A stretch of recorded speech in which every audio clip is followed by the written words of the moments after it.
Ang player na iniidolo ng lahat dahil sa killer crossover moves, ito na siya ngayon. Ano ba talagang nangyari sa karera ni Terrence Romeo na kahit batang-bata pa ay hindi na mahagilap sa PBA at hanggang ngayon wala pa rin nagkaka-interes sa kanya. Sa episode na to, natukoy namin sa pamamagitan ng kanyang ilang social media accounts na ito na pala ang buhay niya ngayon. Masaya, walang stress sa buhay, at safety pa sa injuries.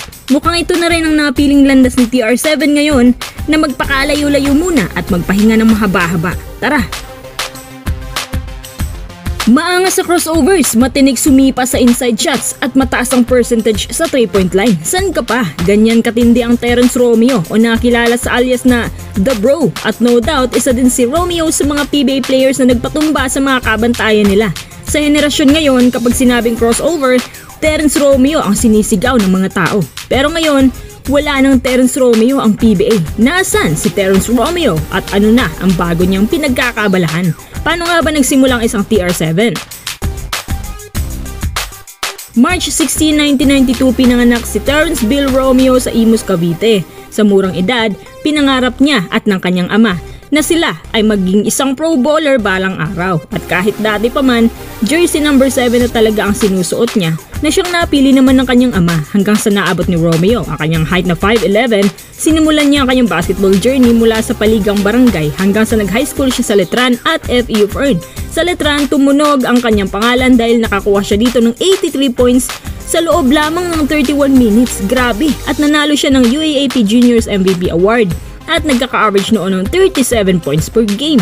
Dinala niya ang kanyang talento sa FEU at eventually nakuha niya ang UAAP Rookie of the Year taong 2010 at UAAP MVP naman taong 2013. Bago pumasok sa PBA, naglaro muna siya sa PBA D-League under Big Chill Superchargers. Nagpa-drop siya sa PBA taong 2013 din. And as expected, first rounder yan, 5th overall na pinili naman ng Barako Bull Energy Cola na later on naging Global Port Batang Pier. Pagpasok niya sa PBA, hindi naman agad naging isang fairy tale ang karera niya, lalo pat nasa Global Port siya noon, kaya panay ang talo ng team. Pero yung performances niya hindi bumababa sa 25 points per game kasama ni Stanley Pringle. Hindi nga lang naging effective ang tandem nila hanggang sa nagpapayat siya at nagpa-request ng trade dahil sa nangyaring sagutan nila ng Coach Pido Harencio.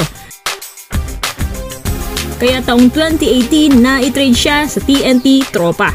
So far maayos naman din ang performances, pero hindi naman ang performances niya ang pinoproblema ng TNT, kundi yung kayabangan niya. At sa lahat-lahat ng teams na napasukan niya, dito sa TNT talaga lumabas yung ugali niya. Kaya ang mga fans nadismaya sa kanya at sa pinapakita niya on court. Sa panahon ding to, ang dami niya nakakaaway sa court at lagi niyang pinapaalala na dapat babababaan lang lipad dahil umano wala pang napapatunayan. At dahil nga dito, naisipan ng TNT na i-trade na lang si Romeo despite sa good performances niya.